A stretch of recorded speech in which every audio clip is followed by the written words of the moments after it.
Let's discuss the hardship license after a DWI arrest.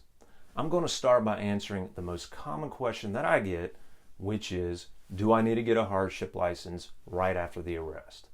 You do not need to obtain a hardship license right after the arrest. The law grants you a 30-day temporary license beginning after the date of arrest. And during this time, you need to go ahead and hire a lawyer such as myself to file for the administrative hearing within those 30 days. And when we do that, we can get your temporary license extended until after the administrative hearing. The purpose of the administrative hearing is to test the DMV's case to determine if they can suspend your license legally for refusing the chemical test or testing over the legal limit for alcohol. In the event the DMV wins the hearing, then you would need to acquire a hardship license from the DMV so you can continue to drive legally.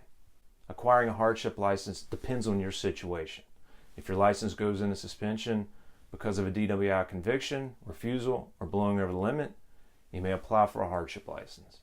However, there is no guarantee that the DMV will grant that hardship license. There are various conditions to obtaining a hardship license. If you refuse the breathalyzer, you would need to bring proof of the installation of the ignition interlock device and your SR22 insurance certificate to the DMV when you apply for a hardship license.